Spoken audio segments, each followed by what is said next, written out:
بتግራይ ሆራይዘን ዝኽብረ ሰላምተና ኣብ ዘለኹም ይብጻሕኩም ክብራትን ፍትዋትን ተኸታተልትና ነዚ ሰዓት ዘተኣኻኸብ ናይ መሓደሽቲ ምዕባለታት ቀሪብናልኩም ኣለና ንምክትታልኩም ብኽብሪ ንዕድም ሰብስክራይብ ላይክ ሼር እንዳገበርኩም ስድራ ትግራይ ሆራይዘን ኩኖም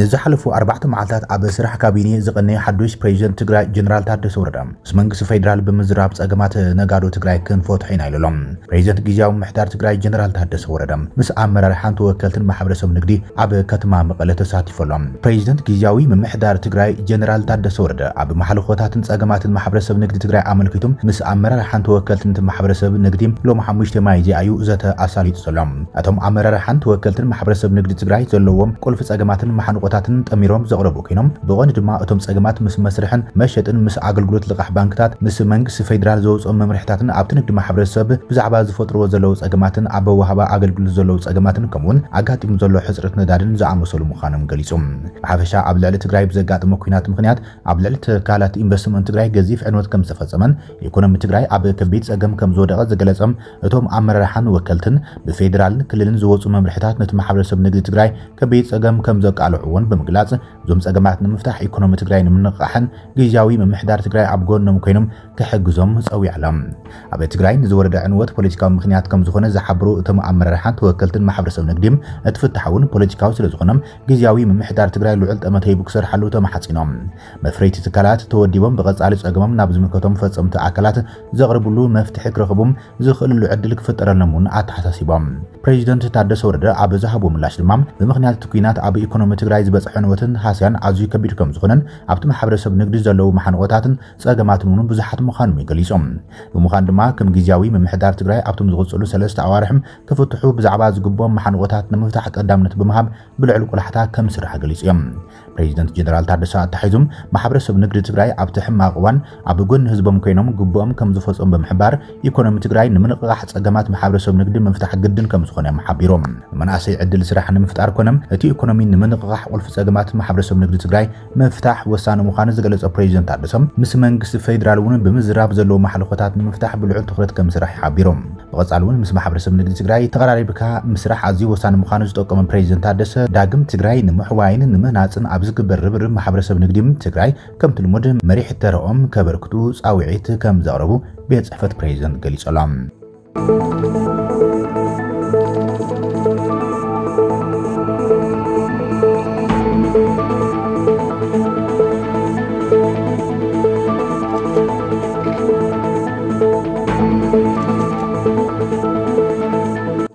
ኣዘራራቢ ትግራዋይ ኮሎኔል ገብረ ጻዲቅ ገብረ ዓዲት ምስ ሻዕብያ ዝግበር ርክባት መሰረት ብምግባር መልሲ ይበሎም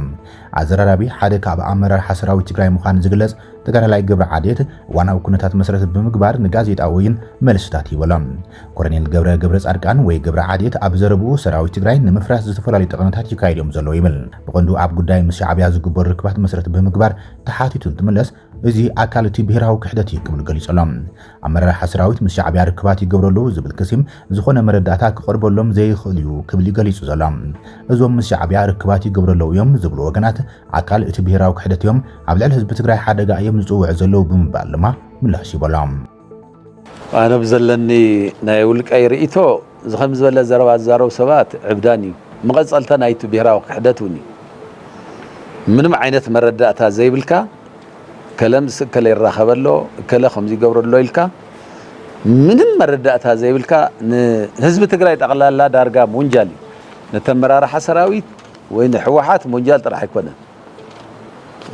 بهرا وربح خان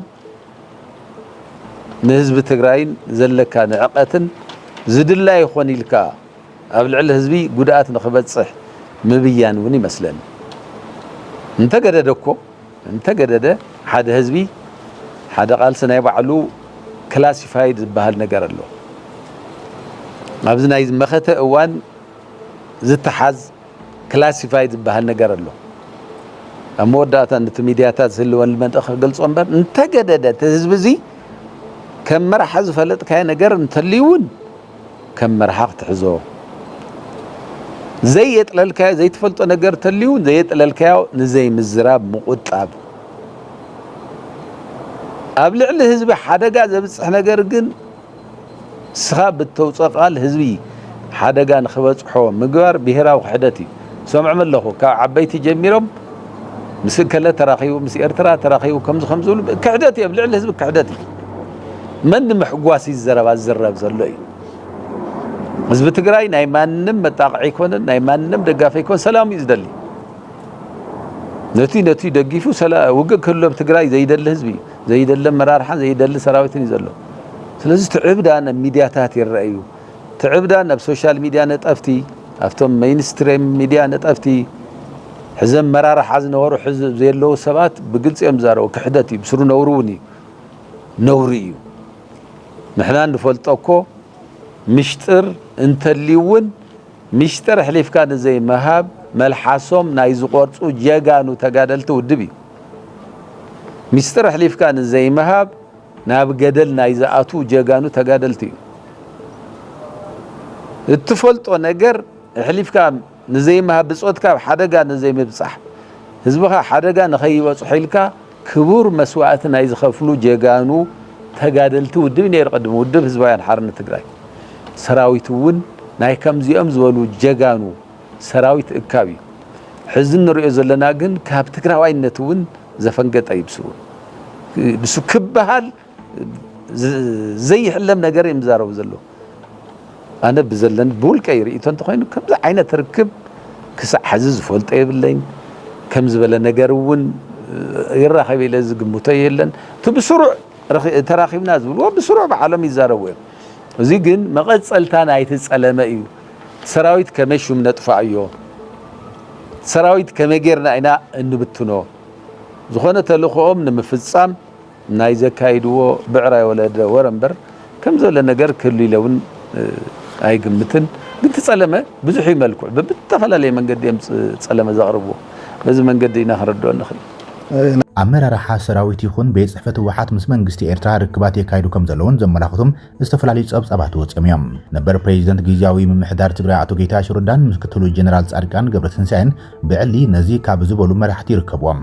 ወገን መንግስቲ ፌደራል እውን ብግልጺ ክስ ቀሪቡሎም እዮም ቢሮ ሰላም ጸጥታን ምስ መንግስቲ ኤርትራ ኣመራርሓና ዝተረኸበሉም ኣጋጣሚ የለን ብምባል ምላሽ ይቡ ነይሮም ቤት ጽሕፈት ህወሓት እውን ጠቐነ ክብል ቅድሚ ሕዚ ምላሽ ይብሉ ነይሮም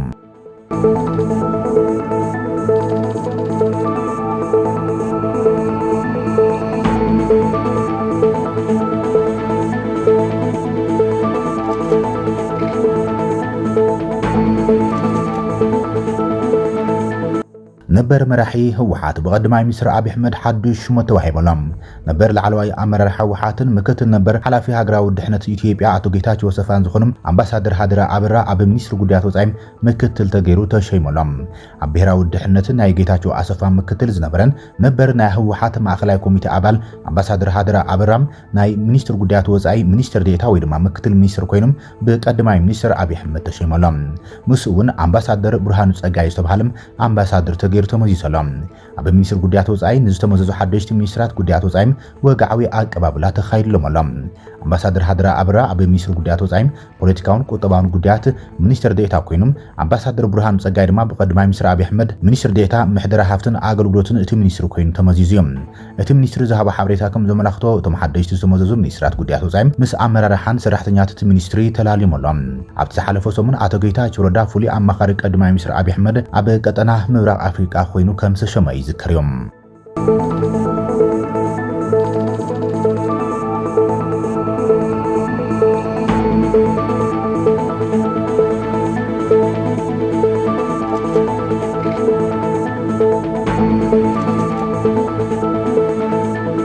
ካብ ሓራ መሬት ተወሳኺ መብራህርሂ ሓበሬታ ተዘርጊሕሎም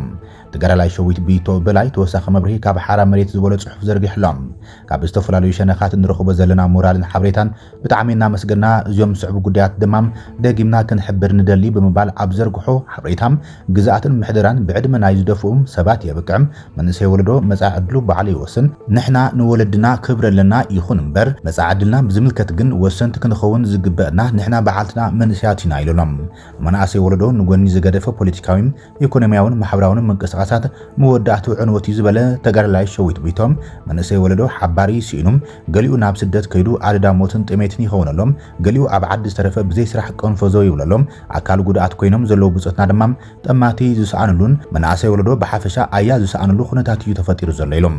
ደቅን ወለድን ስዋዕትና እውን ሓባሪ ሲኢኖም ኣለዉ ዝበለ ተጋዳላይ ሸዊት ቢቶም ግዜ እንተይወሰድናም ክንርክበሎም ይግባእ ኢሎም እዚ እንትንብል ድማ ነቲ ካልእ ማሕበረሰብ ንጎኒ ገዲፍና ኣይኮንናን ንሪኦ ዘለና ፀገም ኣብዚ መንእሰይ ኣካል እዚ እዩ ጎሊሁ ስለዝርአ ብምባል ይዘብርህም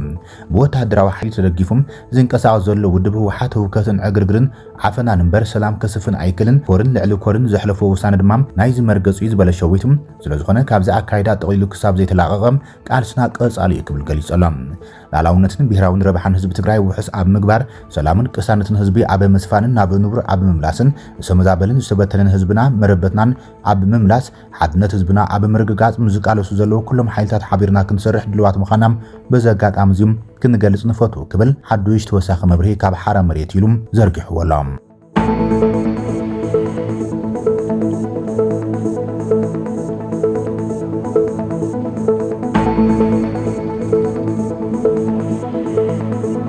ክብራትን ፍትዋትን ተኸታተልቲ ዜናታትና ንሰዓት ዘተኣኻኸብናዮም ሓደሽትን እዋናዊ ምዕባለታት ንዛዚምና ንሰናይ ምክትታልኩም ነመስግን ሰላም